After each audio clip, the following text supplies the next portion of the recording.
get to sit down on this job, but today I am, because I'm going to show you a really simple wiring technique.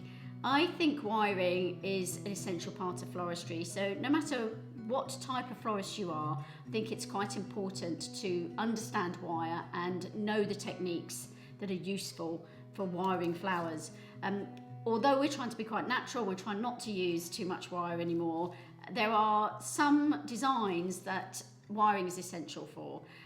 Today I'm going to show you a threading mechanism or technique, and we're going to be using some hyacinths to create a really simple flower crown, but really pretty and a little bit different from, you know, all the very heavy flower crowns that we've seen an awful lot of. Something very simple, very elegant, a technique that can be adapted for other designs. So I quite often use this technique for doing napkin rings. It's also quite good for dog collars. So really simple. We're going to use some silver wire.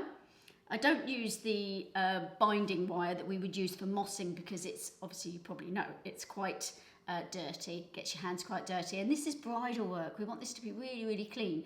Hence, nice piece of tissue paper. Always have a bit of tissue paper down when I'm working on bridal work. Quite often the workbench, even if you swept it down, it's a little bit grubby, and we want things to be very pristine. It's also quite nice to just have a surface to work on that's clean, that is also, tissue paper is quite forgiving on flowers, so we're using quite delicate flowers, these little hyacinths, which we're going to pip. That's the term we use if we're taking all these little florets off. Pipping. These are hyacinth pips. So I'm going to just detach them from the main stem. The hyacinths have been left to open up a bit, so if you just got them in, you'd need to leave them for a while before you could use them like this. And as you can see on the hyacinth itself, as the flowers go up the stem, they get smaller. That's fine, because we're going to be able to use all of these. We're going to use the more open ones, but we're also going to use some of the smaller, more buddy flowers. So just taking quite a few off, just pulling them off. Doesn't matter what the end of the stem is like. You don't need any actual stem on this. So I've got two pieces of wire. They're both the same size, because my head crown is going to be 2 strands of hyacinth pips. And first off, I just take the end of the wire and make a little hook.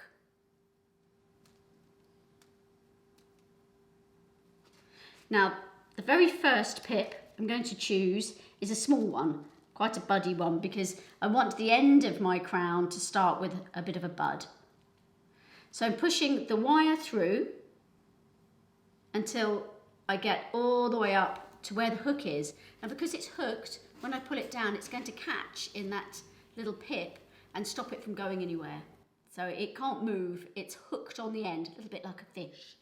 Right, so then all I need to do is start threading. So very easy, as the bell shape of the hyacinth lends itself really well to doing this design and threading these flowers on. So quite therapeutic as well, and very quick. I've chosen to use 2 strands because one strand is quite thin and I wanted the actual crown to be a little bit heavier. But this would be ideal for small bridesmaids. It's spring wedding, absolutely perfect. Hyacinths come in quite a few colours. And I think very easy, light, pretty, easy to wear, comfortable. So just threading those through there, you can see it's starting to build up. You can adapt this and use it for other things. A short one would look really nice on a napkin, as a little napkin ring. You can even make little circular buttonholes with them, or corsages. So lots of other designs you could use this for. You could thread them and hang them from, say, a candelabra, something like that. Hyacinths, if they're kept cool, this lasts quite well. Keep it out of the heat, otherwise they do go a bit soft. But in general, they're pretty good. I mean, I've got all white here, but as you know, lots of different colours. You could do a mixture of hyacinth colours. I rather like the white. So it's very pure. Very, and obviously fragrant as well, but quite quick. So I'm going to continue doing these. And then I'll come back and show you what they look like when I've done both of them. So once I've done my 2 strands, I've joined them together. I just straightened the hooks at either end, joined the 2 strands together, and then created new loops from those ends of wire so that I can put a Kirby grip through this and attach it to the hair. It's really, really lightweight. I like the double strands. I think it just gives it a different look, a little bit like the headdresses you see on Swan Lake on the ballerinas.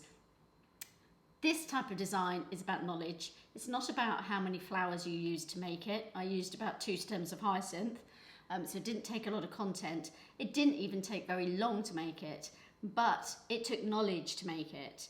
So when you're pricing this kind of design, don't undervalue that. It is a skill that you've got that your client doesn't have.